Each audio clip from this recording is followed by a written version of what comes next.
Ever witnessed someone so fast on track you doubt you could ever be on their level? The mission of Advanced Motorsports is to demonstrate the speed is achievable for everyone.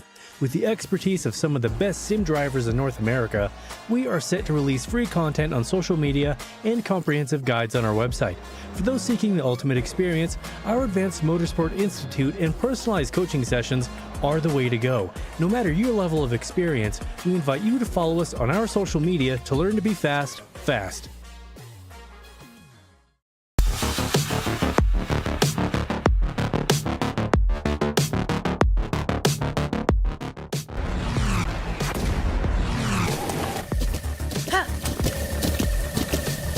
With the Butt Kicker Gamer 2, what you see and what you hear is what you feel. Butt Kicker. The future is feeling.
It was an intriguing opening round last week at Road Atlanta for the Precision Racing League's newest championship. Now we go from Georgia to Canada for round 2 of the PRL Super Formula Series here on RaceSpotTV. It's me, Reese Gardner, with Mark Kalin alongside me in the commentary box. Got Dustin Ollis behind the scenes pressing all these buttons, bringing you these live pictures.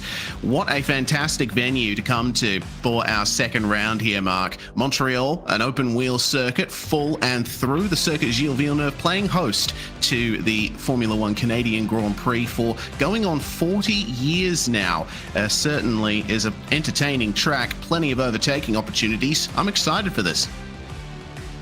Me as well, Reese, and it is good to be back up here in the booth with you. Had a great week 1. Hopefully week 2 can be just as good. But yeah, Circuit Gilles Villeneuve, I'm really looking forward to this race. It's a fun track. It's made for these type of cars, and I'm looking forward to seeing all kinds of overtakes, especially into the hairpin and possibly even Champions Corner there, or the chicane. Yeah, absolutely. There's a full gamut of fantastic open wheel circuits on the schedule for this season. We're going to Twin Ring Motegi next week, Monza Hungaroring, Barcelona, Algarve making its debut in the Precision Racing League for round 7, and then we close out the season at Suzuka and Kota.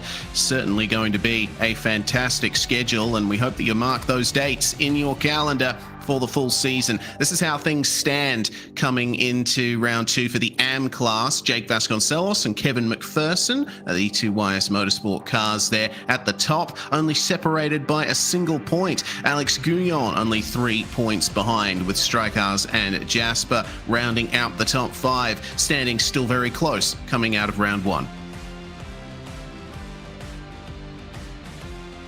We move on into the pro standings as well, and it's only 3 points between Boris Ovando and JR Williams, with Michael Diaz rounding out the podium last round. And I tell you what, there's going to be one driver down there in 7th place, Max Shabley, who would have been hoping that he had a much higher points total. Unfortunately, qualifying on pole for last round and spinning off the start. Hopefully he sorted out his launch control issues, and we'll see him higher up in the standings next round. This is certainly A very tight and close championship with combined standings for Pro and Am. Drivers are scored where they finish. There isn't separate scoring for classes, so our Am leader in 7th overall in the championship, ahead of the round 1 pole sitter Max Shabley there. So, tell you what, can't wait to see how these standings look coming out of round 2. Of course, the Precision Racing League is brought to you by many great sponsors, among them Advanced Sim Racing, owned and operated by passionate sim racers. Advanced Sim Racing designs and builds the sturdiest and most durable aluminium profile racing simulation cockpits available in the market today. If you're a PRL member, you also get a 5% discount on ASR products. All you got to do is use the Precision5 coupon code at checkout. Go to advancedsimracing.com for that. Racebox offers mid and high-end button boxes for sim racing enthusiasts, from the casual gamer up to the most meticulous sim racing driver. Competitively priced, carefully handcrafted, their button boxes are an enjoyable addition to any sim racing setup. Go to raceboxsimracing.com. If you're a PRL member, you also get a 5% discount here. Just use the Precision5 coupon code at checkout once more.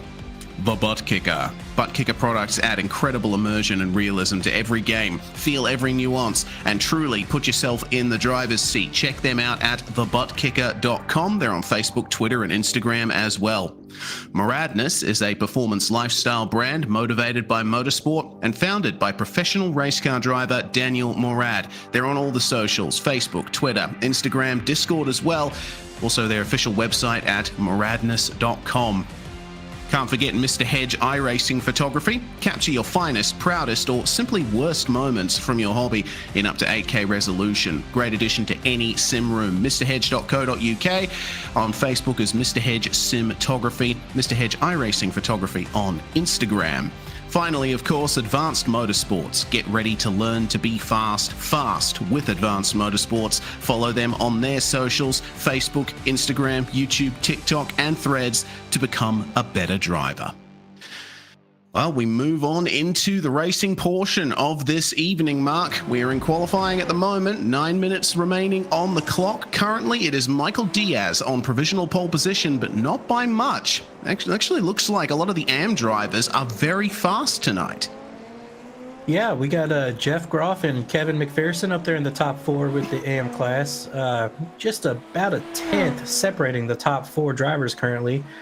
And you know what, Reese? That tells me that this is going to be a very tight, action-packed race, and I can't wait for it. I can't wait either. This is certainly it's certainly been an interesting series.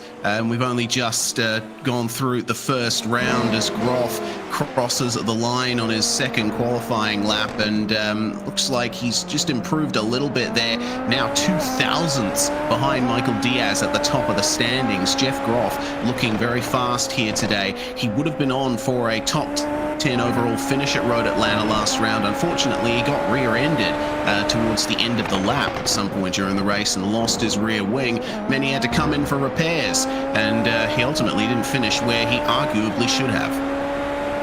Yeah, it's the unfortunate thing about the open wheel class cars. They are fragile, and you can't bump draft them like I like to do in the NASCAR side of things.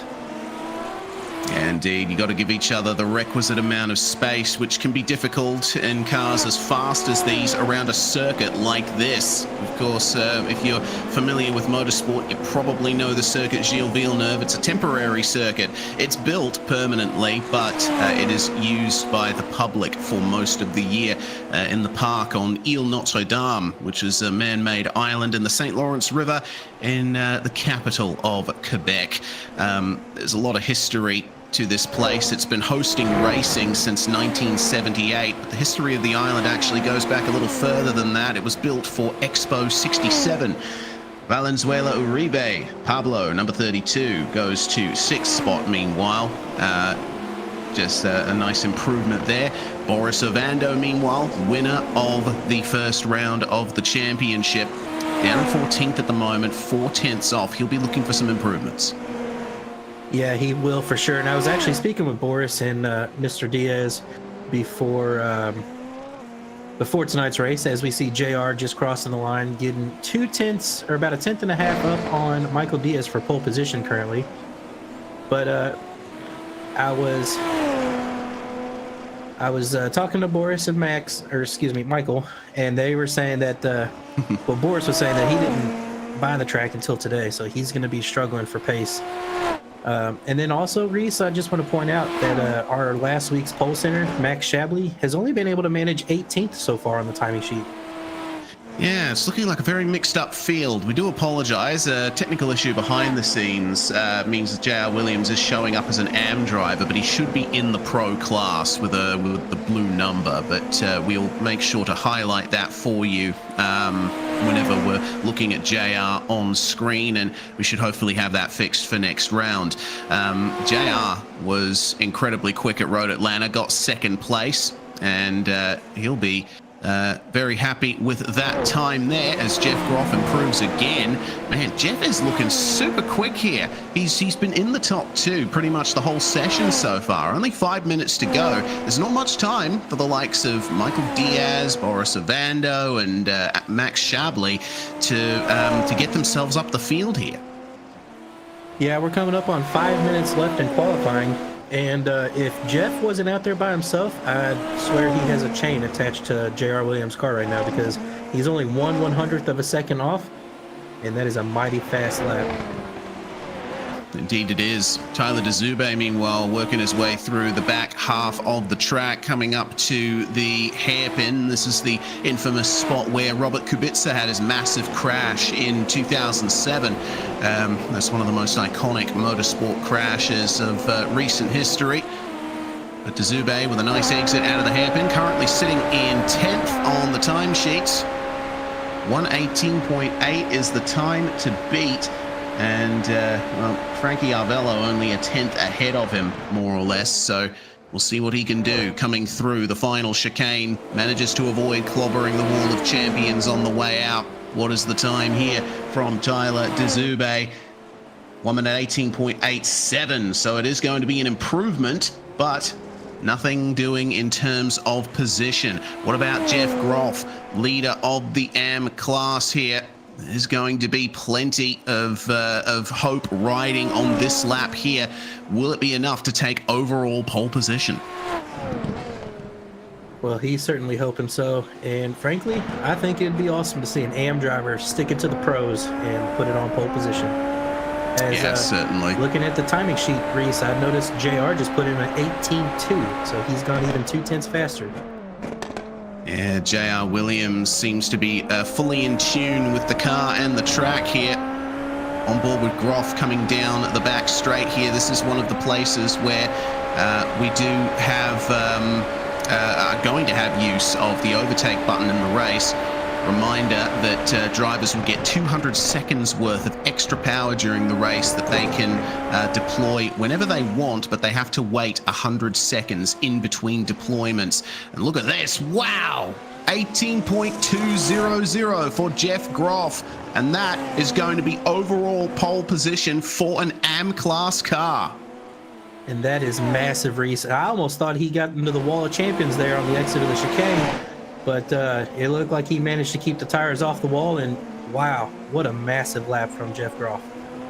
0.065 of a second. That's a ridiculous gap there. We'll see what Christian Jasper can do to try and get a little bit closer to that. 1:19.4 is his time right now. Ryan Reeves, meanwhile, improving up to 12th, just ahead of him. Out of the final corner, Christian Jasper will come, and the 444 hopefully will improve here. Ovando gets into the top 10 as Jasper does improve to 14th place. Puts Eric Palacio, Alex Guillon, and Jake Vasconcelos one position lower. Only 2 minutes left now in the session. And I think now, with the track evolving, there's more rubber out there, plenty more grip out there for the drivers to contend with. It's looking like a nice, cool track out there, Mark. We got 21 degrees Celsius, 70 Fahrenheit. So there's plenty of nice speed available once the tires get up to temperature. Oh, for sure. And one thing you noticed, when Jeff put in that time, he immediately went to pit road. I'm keeping my eye on JR Williams, who's exiting the last chicane right now, coming to the start-finish line to start what should be his final lap. And so I'm curious to see if JR can put in a quicker lap and steal pole away from Jeff Groff.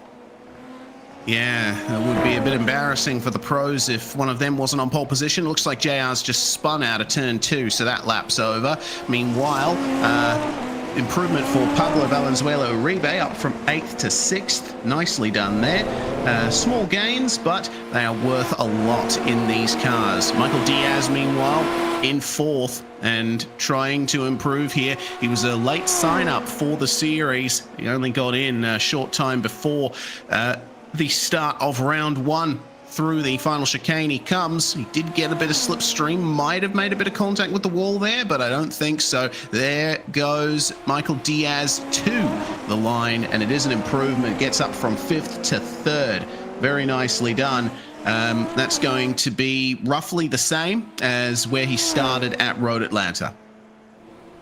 Yeah, very solid starting position for Michael Diaz here in the PRL esports car. I just can't get over the lap time that Jeff put in.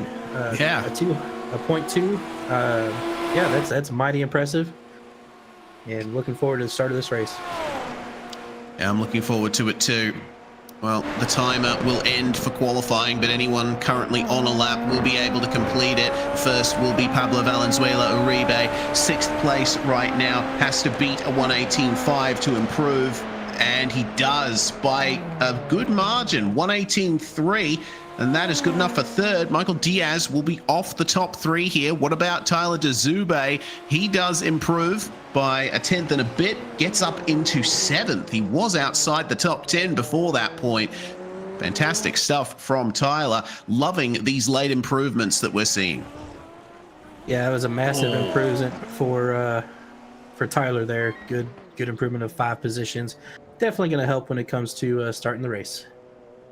It looks like Eric Palacio has abandoned his lap. Andres Espinoza, meanwhile, coming to the line. Can he get into the 119s? He certainly can, up from 25th to 22nd. And looks like that is going to conclude it because everyone else has finished their laps. We are now in a small amount of session overtime, but we're not going to need to use it. That means that we can go through the grid for the second round.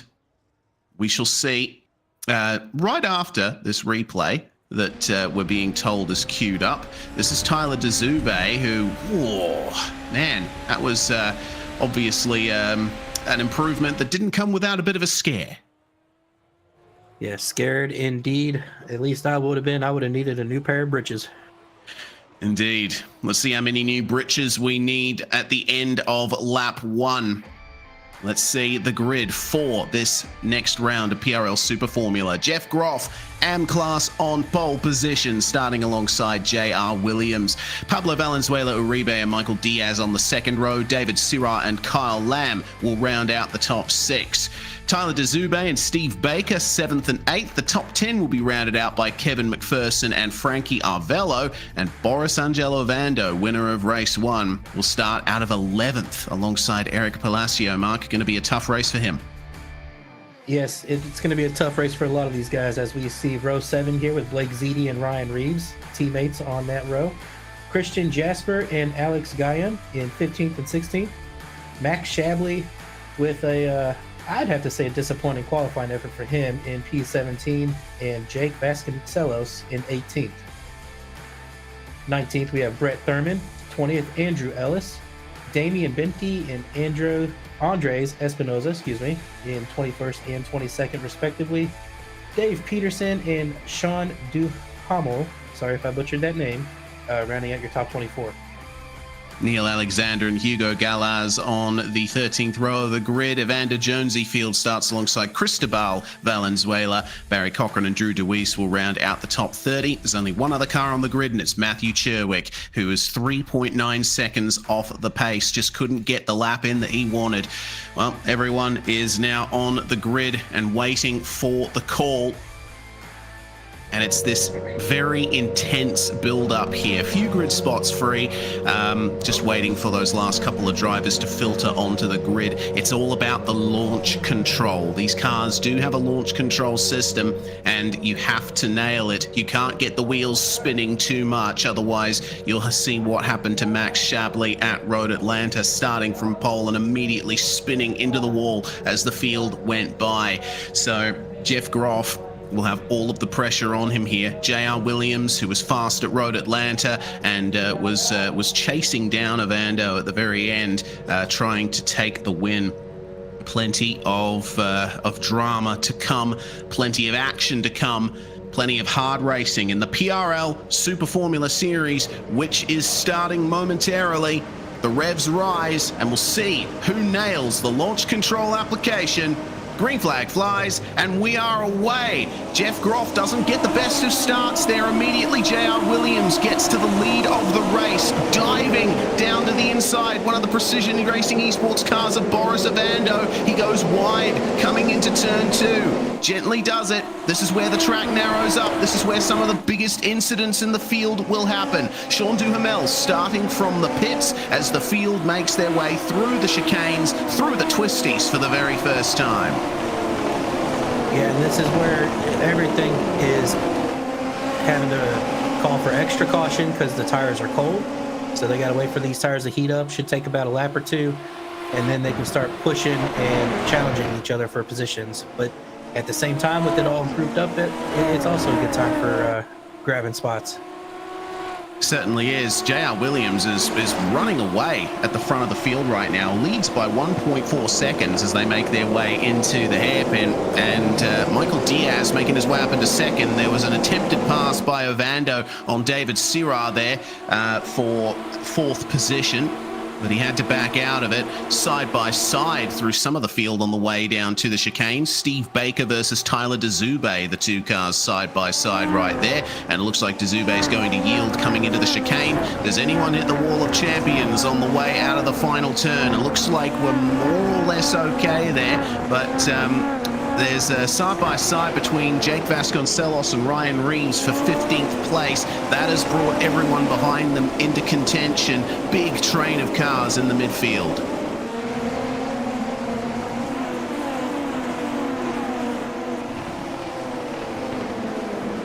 There's a move up the inside. Oh, easy does it. They managed to work themselves out. Jake Vasconcelos keeping the position there. Andres Espinoza now behind him as Alex Guillon has to make way on the inside for Christian Jasper, who puts the power down beautifully and gets the run out of the second of the chicanes that we have here at the Circuit Gilles Villeneuve.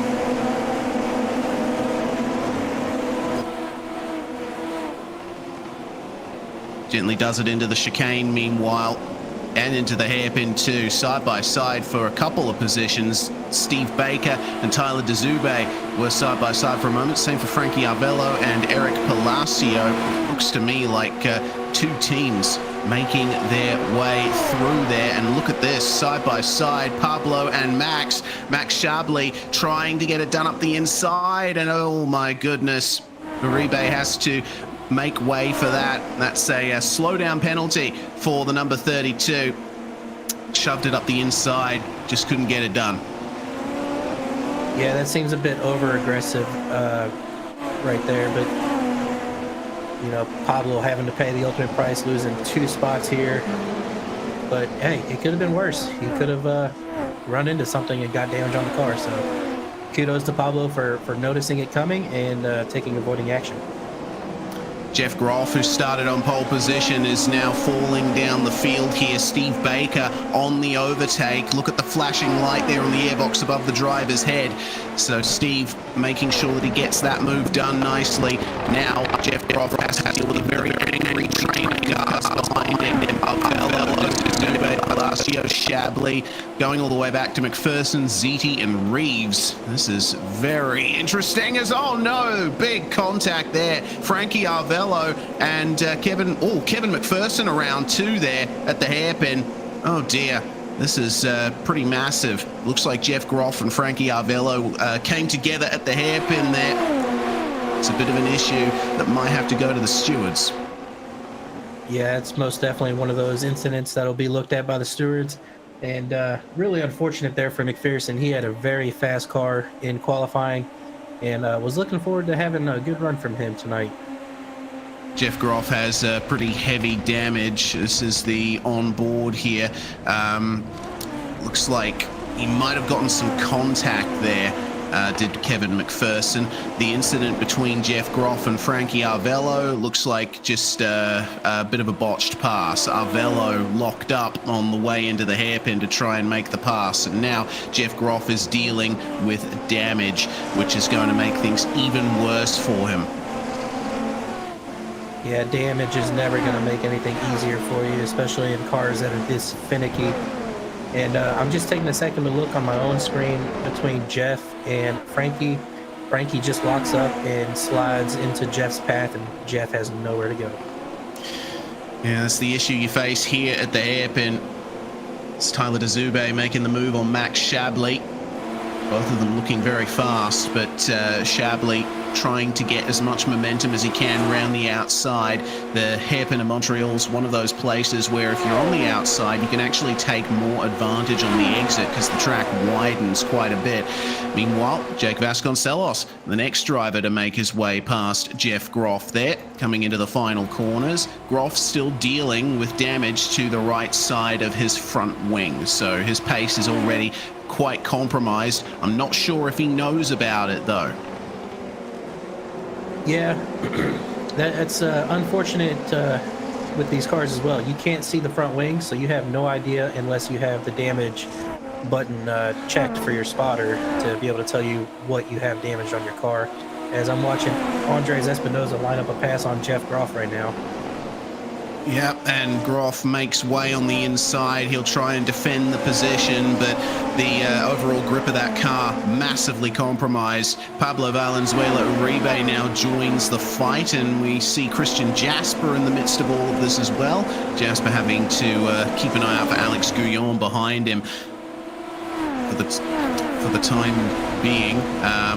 We see Blake Ziti, unfortunately, breaking his front wing in the hairpin, and that was the YS Motorsports car we saw spinning of Kevin McPherson. That's the reason why McPherson went around in the hairpin. Yeah, we got a pretty decent battle for top 15 right here between, as we see Jeff off the pace. Looks like he was just letting a couple cars go by. He must realize that he's not got the pace and didn't want to fight too hard going into the final chicane. Oh dear.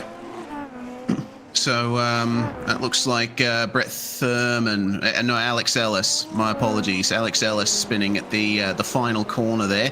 That's a bit of an issue. Andrew Ellis, my apologies, getting my names all mixed up. Ellis was trying to make a move on Brett Thurman, but it seems like he just wasn't far up enough alongside to really get the move done cleanly. This is the other view of it, and yeah, turns Thurman around, gets spun himself for his troubles, and Thurman, I think, escaping off the racetrack there. It's a big shame, has lost his left rear wheel, and that's another in a steadily growing retirements list. Looks like Matthew Cherwick, who started at the back of the field, only completed one lap and has not re-emerged back onto the racetrack, so I don't think we're going to be seeing much more of Matthew Cherwick for the rest of the night. Brett Thurman probably not going to re-emerge either. Hearing that Matthew Cherwick blinked out, so we might be seeing some technical issues from him. Let's keep an eye out here then on the 25 of Jeff Groff as he continues dropping down the field. I think at this point you'd have to pit to get the damage repaired because his pace is just not what it needs to be. Yeah, I see a lot of wheel spin. I feel like he's just... He may have just focused all his energy on qualifying and maybe not race pace, because he is really struggling right now, and I'm not really seeing a whole lot of damage, maybe just a little bit on that right front of the wing, but it shouldn't be affecting him to the extent to where he's losing all these positions this rapidly. Yeah, maybe he's just rattled from the chaos of these opening laps. Round the outside, how do you like that for Alex Guyon? Beautiful stuff there. That's compromised Groff's exit and allows Damien Benke to have a go at him too, coming into the hairpin. Groff, I think, just letting them go there, gets off the throttle a little bit earlier, and now Benke can... I was saying he was going to focus on Guyon, but he's more focusing on wheel spin, and it's the same for Hugo Galaz as well, who gets into the wall. Big instability on the rear. Oh, man. He can't get it turned. His left rear is broken. That is for sure. He's done, unfortunately, and escapes back to the pits. Unfortunate for Hugo, but yeah, I mean, coming out of a slow hairpin like that, you got to be easy on the wheel spin of these cars because they can put down the power very quickly. Yeah, too much grass through the slight left kink coming onto the back straight. That's a big shame there for Hugo Galaz, and as you can see, the drivetrain broken. He couldn't get that car moving, and so only choice is to escape and potentially retire from the race. I think the repairs on that would just be too long. Meanwhile, haven't checked in on the lead in a while. J.R. Williams leading by 2.7 from Michael Diaz, having a very good race right now. Yeah, he's just checked out and managed his 2.5-3 second gap over the rest of the field here.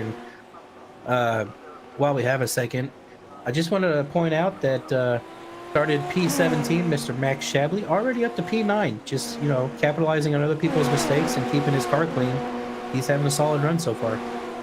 Well, he certainly got a lot of practice at Road Atlanta, working his way up through the field from a position he didn't want to be in. So he's putting that into practice once again here at Montreal. Diaz runs the fastest lap. That's almost 2/10 clear of J.R. Williams' last lap, which was also, incidentally, his fastest of the race. Sean Duhamel, meanwhile, down in 19th place at the moment, and looks like continuing to work his way through. Actually, it's Neil Alexander who's in 19th place. My apologies. That's a big slowdown for someone. Was that ZT? No, it wasn't. Ellis, potentially. No. There was one car there that definitely had some problems making their way through the final chicane. That's one thing we haven't actually talked about, Mark, is the fact that Montreal, you've got to use the curbs in order to do a fast lap around here. But if you overstep the mark, the slowdown penalties are brutal. Yeah, that's the trick. Not only do these curbs a lot of times end up straight up into a wall, but those spots where they do have grass runoffs and a little bit of asphalt runoff, you get that tire over that curb just ever so much, and you're looking at a 3 to 5 second slowdown. That's Drew DeWeese who slowed down there, and I didn't see him get a slowdown at that point in the lap. It must have happened way earlier, and he wasn't able to clear it. That's a shame there for DeWeese. I think he's just ended up costing himself much more time. Okay, we're hearing that we found where he got it, and yeah, that makes sense. He just ran deep in the third of the chicanes around the lap, took the grass, and just wasn't able to clear the slowdown in time, so had to jump on the anchors right before the start-finish line. Well, up the top of the field, there is a battle. The top two have broken away, but it's on for third. Lam, Syrah, and Ovando all fighting over that coveted third spot. Yeah, as the battle heats up for the top three podium position, just want to point out, I probably should send a memo to Drew and remind him that he's in a race car, not a lawnmower. Yeah, well, I mean, the front wing of these Super Formula cars would probably work pretty well as a lawn trimmer, but obviously that is not the purpose they are designed for. Steve Baker and Eric Palacio, meanwhile, trading places there through the final chicane, and Palacio will get the run there. Looks like Baker had troubles with traction. Yeah, and Baker's just going to dip out of it. He's just heavy on the brakes there, let Palacio go. Live to fight on another day. Yeah, well, they work themselves out, continue running in single file for the time being.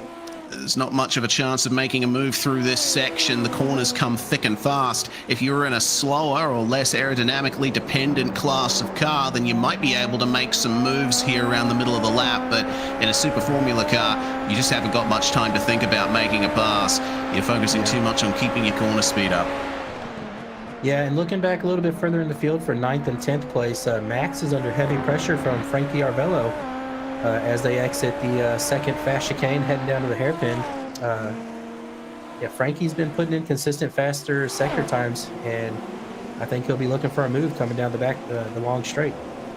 Yeah, potentially he will. Does he use any of his overtake? Well, Max Shabley is going to use some of his rear tires there, getting the car back under control, and the position is traded. So Frankie Arvello now up into 9th place. There's still no patch on Max Shabley, who's still up 7 spots from where he started. Most positions gained in the field, it looks like, is Cristobal Valenzuela, who's trading spots with Jeff Groff right now, up 11 places. Shabley, meanwhile, trying to focus on Frankie Arvello here and getting that position back. I'm noticing there's a tiny bit of damage to Shabley's front wing as well. Looks like he went straight into the rear of a car earlier, and there's a bit of a dent in the middle of his front wing, so that could be compromising his grip through this section.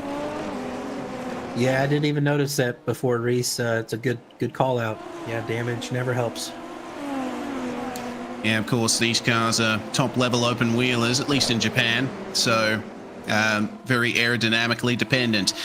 The battle for 19th, meanwhile, Alexander is still trying to keep Kevin McPherson and Christian Jasper behind him. All about the exit here from this chicane, and man, McPherson, remember he got spun earlier and he started in the top 10. He's trying desperately to make these moves and work his way back up. Has a look up the inside, sends Alexander wide, but there's nothing he can do on the exit. The corner just comes up too quickly.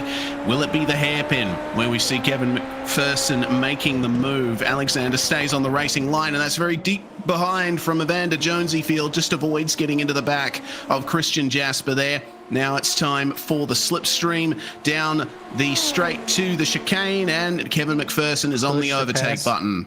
Yep, push to pass activated. Yeah, there we go. And he draws alongside coming into the final chicane, gets the move done nicely, hooks up both apexes, and McPherson will continue his fight back up through the field. And just want to point out, Reese, I was talking to a couple other drivers the other day, and I learned a couple things that I didn't know last week about the push to pass and tires for this series. Apparently, you can hold down the push to pass for as long as you'd like until the time runs out. I was under the impression it was on a timer. And okay, so the Wall of Champions has claimed a victim there. That's Barry Cochrane, who's gone deep there. But yeah, interesting point that you bring up there, Mark. Yeah, I guess the only timer aspect of overtake here is Christian Jasper gets past Neil Alexander now. Not having a good lap is Neil.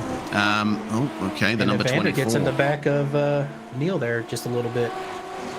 Yeah, he does. Jonesyfield having to back out, though. Looks like he's content to run at the back of this pack. So really, the only timer aspect of the overtake button is the time that you got to wait in between applications. Correct. Yeah, and then the other thing I was made aware of is your tires. They're the hard compound tires. So chances are we will not be seeing pit stops for tire changes. No, certainly not. The tires can obviously last a full race distance, and there's no refueling in these cars either. So the drivers are just out there racing in a sprint to the very end. Yeah, there's so many interesting aspects to these Super Formula cars. I've really been a fan of open wheel regional series like Super Formula. It's certainly fun to try and pick apart the strategies here. I guess we can talk a little about the 100-second wait time between overtake applications. Obviously, one of the places to get on it is here out of the hairpin, but a lap around Montreal is only about 80 seconds long. So you need to wait, I think, until you come out of the chicane on the next lap to apply the push to pass next. So the drivers will have to be thinking about that. Yes, they will. And just got done watching Kevin McPherson pull off a pass in the hairpin on Jeff Grohl. So chalk one more spot down for Jeff and one more spot up for Kevin. Yep, Steve Baker we're looking at the moment. Baker running solidly in the top 10, as he has been for all race. He's the best placed AM driver at the moment, and there's quite a gap back to Jake Vasconcelos and Ryan Reeves, so he should be safe unless he makes a mistake or potentially Tyler DeZube runs into the back of him, but we're not going to entertain that thought. The racing has been mostly clean in this series. And these drivers are certainly right on it when it comes to getting on the anchors.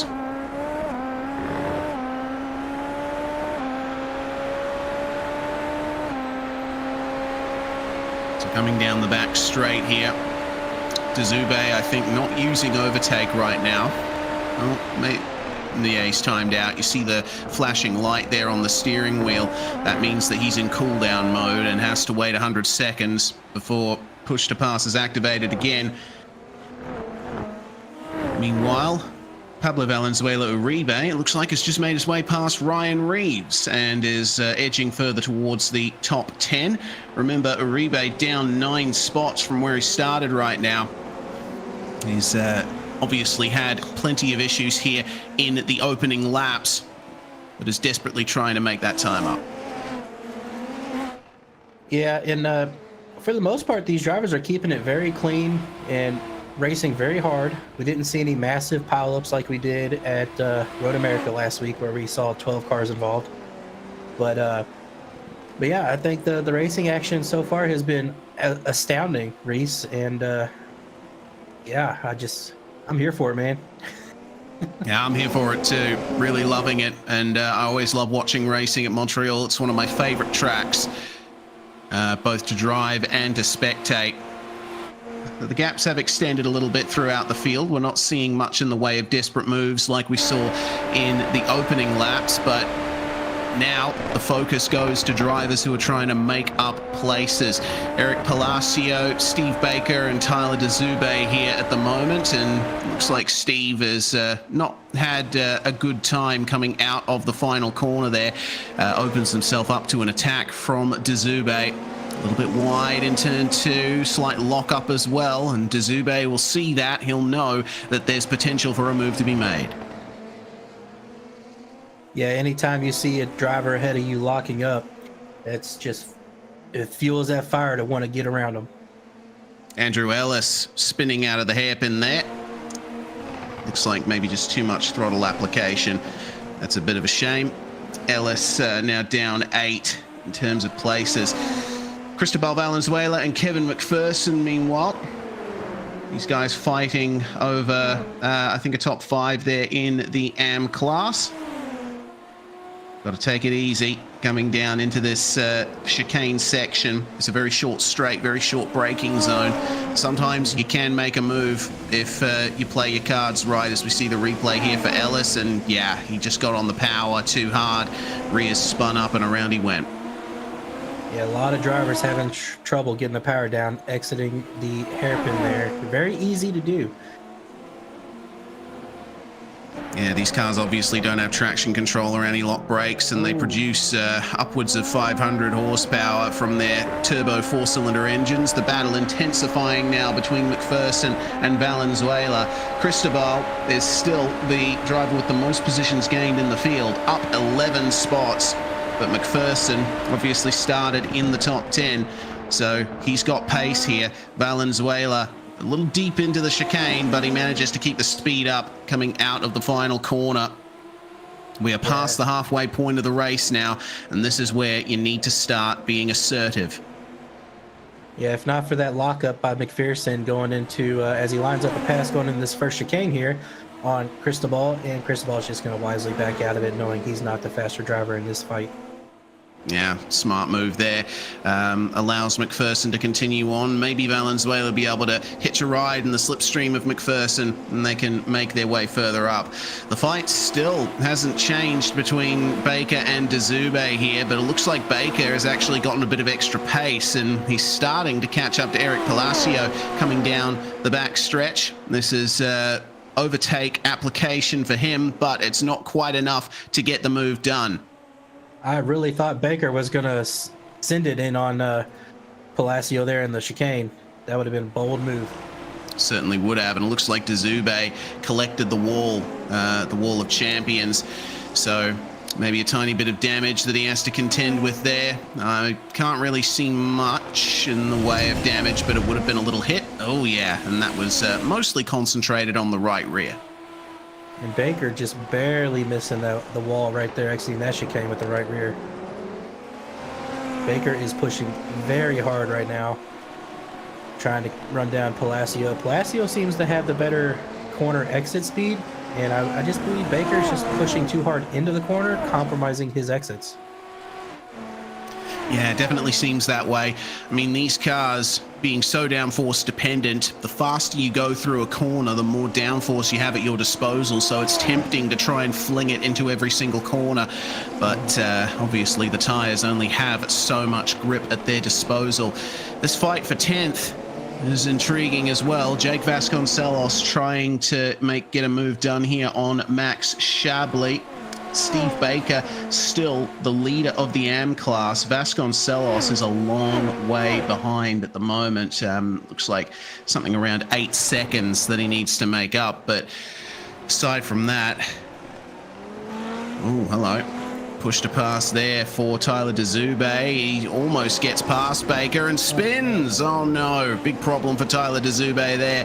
He'll rejoin the racetrack hopefully in time, but no, he's going to lose those 2 positions there, potentially 3 even. That's Vasconcelos working his way past there and back into the overall top 10. Yeah, and looking back at it, there was no contact made. Tyler just was out in the marbles and spun the tires.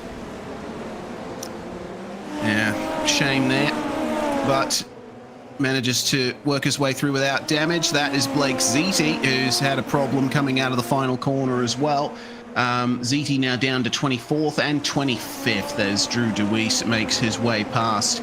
I'll tell you what, DeWeese, even with the slowdown, still not having a bad race, up 6 places, and again, it's throttle application that's the issue. Yeah, well, you see how slow Blake was, and he was pretty much on top of that turtle. Oh my goodness. Oh. Okay. That is a big incident there for Drew DeWeese. Moves himself back to the pits there, and the 617 of Sean Duhamel only just avoiding him there. How on earth did that go down? It actually looks like Duhamel might have clipped DeWeese a tiny little bit, but still a very lucky escape there for the Viking Hot Rods driver. Yeah, very lucky indeed. I can only imagine right now George Russell from Australia. Red flag. I'm in the middle of the track. Yeah, certainly. There's the incident for DeWeese, and look at the gap here. Whoa! Barely any room in it. Yeah, that car is headed to a junkyard. Certainly is. Going to have to get a new one prepared for the next round of the series. Eric Palacio, meanwhile, looks like has had a spin coming out of the 3rd chicane. Gets back up to speed, but has to give up the position to Arvelo and Chablis. What happened to him here? Oh, wow. That's the on-board there from Sean Duhamel. Just delay your turn in a little bit, and you can continue on. Still, that would have been a big heart attack moment that he won't want repeated. Yeah, I can guarantee you, Reese, Sean needs a new pair of britches. He certainly does. First of many. So, the final corner. Vasconcelos, Dzube, and Pablo Valenzuela. Oh, no. Wow. Okay, so all 3 of them came together. That is a massive incident. Is that how Formula 3 cars are made? Probably, yeah. I mean, I don't have a biology textbook on hand, but you can make inferences from that. This is the onboard from Dzube. He saw it happen, and he just didn't have time to react, and then he got rear-ended for his troubles. That's a coming together if I ever saw one. Yeah, absolutely. I mean, the sheer amount of speed of these cars, how twitchy, how reactive they are. You know, if someone has an incident in front of you, you really don't have time to react. Yeah. Yeah, watching right now, Max Shabley running down Frankie right here, coming there as we see the replay for Mr. Palacio, just getting it wrong, exiting the chicane. Fortunately, does not hit anything and keeps it moving forward. Yep. Eric Palacio escaping damage at the time. Bello and Shabley still battling as we see Barry Cochran spinning on his own, coming out of the hairpin. This turns out to be a very typical incident here in Montreal. Drivers just getting on the power too early, and these being stiff open wheelers, once you get those rears spun up, there's almost nothing you can do to recover. I have to go to a replay of the big wreck between these three drivers here. Man, Valenzuela did the right thing. He was immediately on the brakes, but unfortunately, just no space to allay any potential damage. That's a big shame for those three drivers. An ever-growing retirements list with only 24 cars still running out on circuit, 23 of them still on the lead lap. This is the battle for fourth. Boris Ovando and David Sirah trying to chase down Kyle Lamb for the last spot on the podium. These three have been in lockstep ever since we checked in on them last. Hasn't been much change in the battle. Only 14 minutes to go. This is going to intensify, I believe. A little bit of lockups from both David and Boris there in turn two. Yeah, slight lockup there, but they keep it going. Got to focus on cooling the tires back down for another attack. It looks like both of them using a little bit of overtake there. They're going to wait another 100 seconds, potentially get onto the back stretch on the next lap and apply the overtake there. Now, a point has been raised. There is a timed aspect to this race. There also is a laps aspect. 34 laps scheduled, but if those 34 laps aren't completed before 45 minutes elapses, then it will go time certain. Yeah, we're currently running lap 24 right now. So about 10 laps to go. This is a problem here for 11 minutes left on the timer. Oh dear, that's Damien Benke, who's spun around and he is out of the race too. So many solo spins. Chalk another one up to the car crusher. Yeah, plenty of carbon fiber being spun around the circuit at the moment. We're thinking that the race is going to go time certain, but we might be able to complete 34 laps in that time. So we will have to wait and see with the pace that the leaders are running. It's still 4 seconds between JR Williams and Michael Diaz. There's not much that Diaz can do at the moment to catch up to JR, who's been dominating this race the whole way through. Meanwhile, Arvello versus Shabley. It's Precision Racing Esports Silver versus Blue. And, I mean, they're both part of the same stable, so they don't want to get into each other too much. I'm sure that Max Shabley will be wanting this position. He wants to try and make up as many points as he can from his unfortunate run at Road Atlanta. Yeah. Points maximization is a must for Max after starting on pole, dropping down to the back. I think he still managed a P10 if I'm not mistaken, but or a top 10, excuse me. But yeah, definitely looking to improve upon that for tonight. Arvello, meanwhile, with a nice run from starting in the top 10 and now up to 7th spot.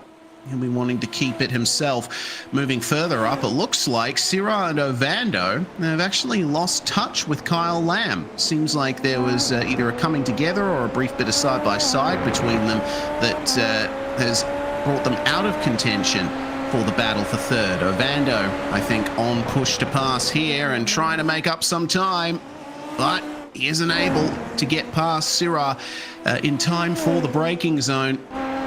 And now he'll be in the hairpin, though. He's going to send it. Yeah, he is. Oh, that's a big send. Is he going to get it done? Syrah. Yeah, he does. But Syrah on the outside will still have a nice amount of speed coming out of the corner. Neither of them on the overtake button right now. But Syrah in the slipstream will try and stay in touch here. Barely a car length in between them. Syrah lifted going down the straight. He did not want to attack going into that chicane. Yeah, looks like he's just trying to back it out for the time being. And just be gentle for the next few laps. Could be a move in the last few laps. We'll have to wait and see. Arvello and Chablis still in lockstep here. This battle has been pretty static for the majority of the race. I'm wondering if Chablis is just looking after his tires, making sure that he has enough rubber for a big run coming into those final few corners. Yeah, and then there's another battle heating up right here for last place running as Sean Duhamel locks up into the hairpin, gives Andrew Ellis a nice run out the long straightaway. And they're going to pull alongside side by side here. Oh yeah, this is interesting here between ZT and Jonesy Field. No, actually, those guys not racing for position. Interesting. They are not on the same lap. So yeah, a little bit of tripping over each other, I think, as we keep our eyes on the battle for 18th. Dave Peterson and Blake ZT. These two with a lot of time to make up. Peterson having a much better race than ZT is at the moment. ZT started in 14th position. Oh my god. Oh no. Oh dear. And that is Frankie Arvello, who has absolutely wrecked his car. That will give 7th place to Max Chablis. Chablis attempted the move here, and they came through the chicane, and oh no! That's the Precision Racing Esports team, probably with an extra item to add in the debrief. Yeah, it looks like just tire clipping there and kicked Frankie's car up into the air, and nothing Frankie could do. He was a passenger from that point on. Yeah, oh, that's such a shame. Bit of a miscommunication between the drivers, and I mean, it's just the nature of the corner, isn't it? Oh my lord. That on board from Arvello. It's the final chicane as well. There's really only one line through there. You've got the wall on the outside. You have to turn in early for the left-hander, and so I think Chablis probably would have been better served backing out of that and waiting for a clearer opportunity.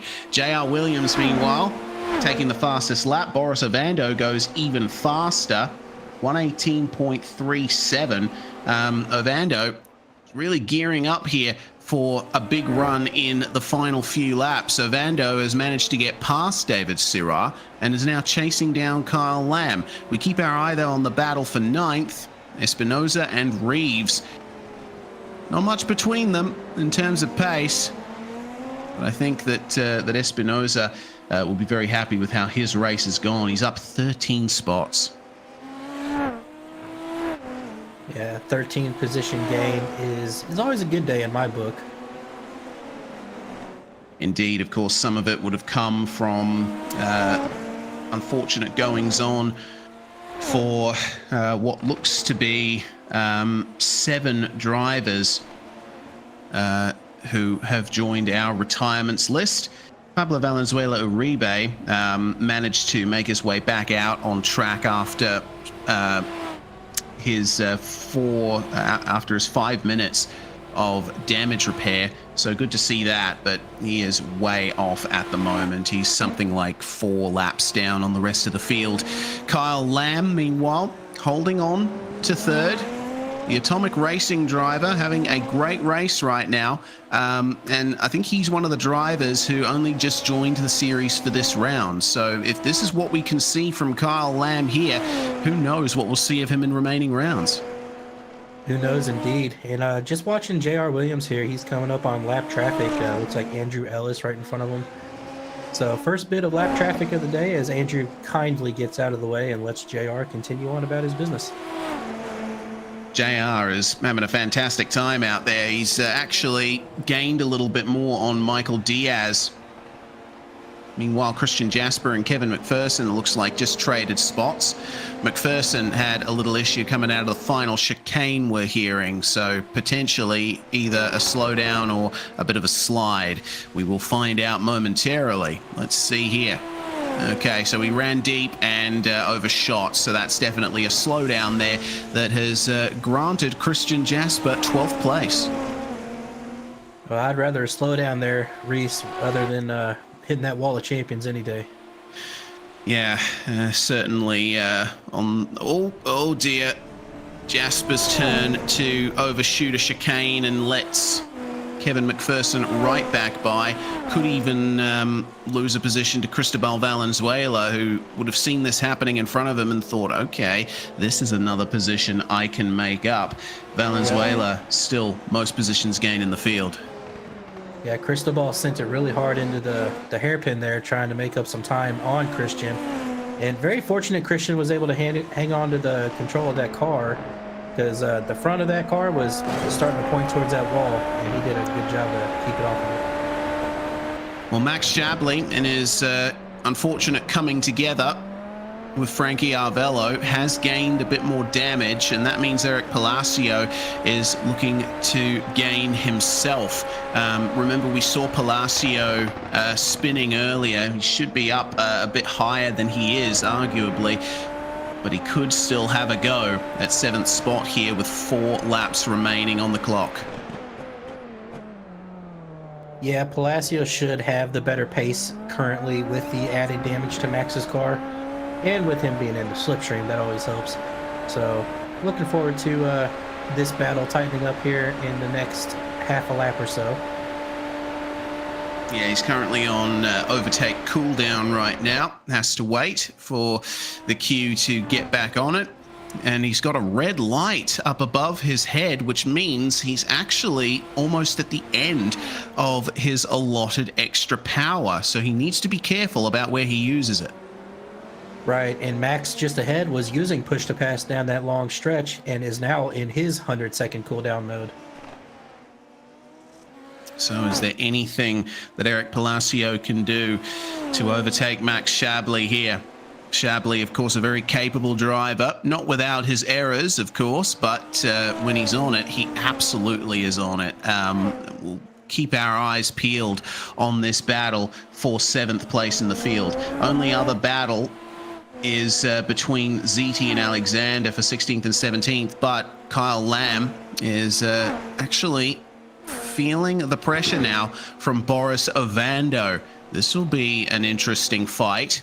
Only 3 to go, and I think Ovando is right on it here. Up 7 spots. He certainly had a better race than qualifying, and now that the car is light, now that the tires are hot, he's taking advantage of every opportunity. Yeah, just slightly locking up Boris in turn 2 there. He's definitely pushing very hard. Got the gap down to 1.2 seconds. I think he can definitely get to Kyle. Just needs to minimize those small lockups and maximize his time. Yeah, and he's run a little deep in the chicane as well. Shabley and Palacio, meanwhile, there's still less time between them. Shabley's last lap was an 18.8, 18.6 for Palacio. Oh, hello. Blake Ziti passing Jeff Groff there. And up into 15th place, almost clobbers the wall of champions on the way through. Man, you got to feel for Jeff Groff. starting on pole and unfortunately gaining damage early on. It's a big shame to see him so far down, as Ellis once again having problems coming out of the hairpin. Seems like he might need to work on his throttle smoothness there. Yeah. Yeah, I think we need to go to the old school days and put hard shell eggs under these drivers' throttle pedals. Yeah, I think that would definitely help. Yeah, for sure. You gotta really be smooth and gentle in these cars, and that has been the definition of J.R. Williams' race. He's been supremely in control the whole time. Final lap of the race, and he still leads by now over 6 seconds from Michael Diaz. In fact, 6.5 to be exact. Second place at Road Atlanta.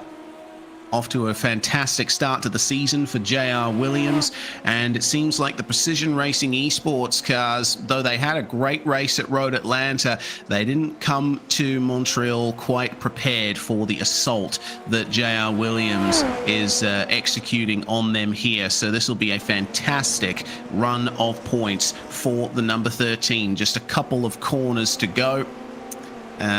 We're hearing that the battle for third is over as Ovando ran deep. Small replay on the top of the screen as it is the win for J.R. Williams. Fantastic points total from this round. A perfectly executed race. Indeed, flawless race from J.R. Williams. And other than the start of the race, didn't have to battle a single car. I mean, that's just phenomenal. Yeah, he was in control the whole time. Max Shabley will manage to keep Eric Palacio behind him and finish in 7th. A great run up through the field, up 10 spots. Andres Espinosa up 13 here to finish in 9th place. A top 10 will certainly go down well in that camp. Yeah, next across the line here, Barry Cochran unfortunately had a pretty rough race, gonna come home in 22nd position, 1 lap down. Just couldn't keep the tires under him. That's one final loss of position for Jeff Groff. No straight line speed for him. Neil Alexander, though, does not get the best of exits from the final chicane. A drag race to the line for 16th, and it will be won by Neil Alexander. And I think a very frustrated Jeff Groff just pulling off to the side of the circuit instantly. That was a close finish as well between Dave Peterson and Evander Jonesy-Field. So, ultimately, what can we come away with from this round? If you're J.R. Williams, you're truly in contention. He will win the second round of PRL Super Formula from Montreal, ahead of Michael Diaz and Kyle Lamb. Boris Ovando will finish in 4th, putting David Sirrar behind him. Steve Baker winning the AM class in 6th overall. Fantastic drive from the 55. Shabley will keep Palacio behind him. Espinosa in 9th, and Ryan Reeves will round out the top 10. In P11, we have Alex Guyon. Kevin McPherson recovers up to P12. Christian Jasper, Cristobal Valenzuela, and Blake Ziti will round out your top 15. And Neil Alexander in 16th. Jeff Groff in 17th. Dave Peterson, Evander Jonesy-Field, and Andrew Ellis will round out your top 20. First car a lap down. Sean Duhamel and Barry Cochran also finishing a lap down. Pablo Valenzuela Uribe manages to get back out on track but finishes 4 laps down. And then we've got a long list of retirements here. Arvello, contact with Shabley coming into the final chicane, put him out of that. Damien Benke with a heavy crash too. Tyler DeZube could not make it to the finish either. Vasconcelos and Drew DeWeese end their races in the garage. Same for Hugo Galaz, Brett Thurman, and unfortunately Matthew Cherwick having technical issues we're hearing, so unfortunately only made it a single lap on the track. Well, the racing portion of the night is concluded, and now we can bring our drivers in for a chat, starting of course with J.R. Williams. Well, second on the road for you last round, J.R., and what looks like a dominant win here at Montreal. You must be happy with the start of your season. Yeah, that was great. I didn't expect to be as quick as it was tonight, but yeah, I'm very happy with it. I want to give a shout out to John Pat Kelly, who made my setup this week, or every week actually. Yeah, certainly that setup was working out very well for you. What do you think was the main challenge that you faced tonight? It's a very tough track, and it takes 8 or 9 laps before the tires really kind of settle in, and then you can start pushing a little bit. And then after that, once I had a gap, I just tried to keep a decent gap so he would never get a tow. Yeah, well, managing to put the power down. That brings me to push to pass, the overtake button. What was your strategy for using that? Not good enough actually, because I actually still had some left over at the end. But what I was trying to do is every other lap use it on the back straight, on the long straight, and just get like 10-15 seconds worth to just give that little bit of extra pace. And I think it worked out pretty well. I just should have started that process a little earlier. Well, regardless, the result speaks for itself. Win here at Montreal, and presumably the lead of the championship coming into round 3. Thanks very much for joining us, JR, and congratulations. Yeah, thank you guys very much. JR Williams there in the midst of his win here at Montreal. Next up, we do have Michael Diaz, who I just dragged the wrong driver in there. My apologies. Michael Diaz is right here with us now. Second place on the road for you there, Michael. Is obviously backing up your podium at Road Atlanta very nicely. Yeah, for sure. It's an improvement from last week. Hopefully next week, go one step higher. Yeah, indeed. Well, I think it was difficult for you in second place, seeing JR up the front there. Do you think at any point you had anything for him? I don't think so. I was making too many mistakes. I absolutely hate this track, so I was just really trying to finish the race in one piece. Well, finish in one piece you did in what ended up being a very chaotic race. Obviously, a lot of the incidents happened at the back of the field, but did you come up on any incidents that gave you a little heart attack? Incidents, no. I mean, some live traffic, a little bit difficult there, but overall it was pretty clean. I almost caused a few incidents myself on my own, so it got scary a couple of times there. Certainly did. Well, regardless, you must be feeling better about the rest of the season now that you've got one of your most hated tracks out of the way. Congratulations, Michael. Hopefully we get a chance to talk to you next week. Yeah, I mean, we still got Long Beach to go, but for sure, thanks, guys. Shout out to the team and you guys for the broadcast, and JR had amazing pace, so shout out to him. Indeed. Michael Diaz there finishing on the podium, and finally, we have our third place runner, Kyle Lamb, with us in the commentary box. Now, Kyle, you started in 6th place and had a massive run up to 3rd on your debut in this series. That first lap must have been a little bit scary, though. A little bit. The start, I think one guy, I don't know who it was, they made a little bit of a mistake. I was able to hold that inside line, but tough margins on this track, really tough. David was right behind me within a second and a half for like the entire race. So it was just super fine margins the whole way. Indeed, and you must have been feeling the pressure right at the end there from Boris Ovando as well. Oh, absolutely. I saw that delta dropping and dropping and dropping, and I was starting to close on Diaz a little bit, but Boris, I saw he was making a charge, and then last lap I saw he must have made a mistake. Yeah, indeed. Well, regardless, good points haul for you from your first round in this series. Is there any tracks on the schedule that jump out to you as ones you might do well at? Honestly, this was my favorite track, so this was the main one I was looking forward to, but we'll try to see if we can build on this. Indeed, we shall. Congratulations on the podium, Kyle. Really appreciate you coming in with us.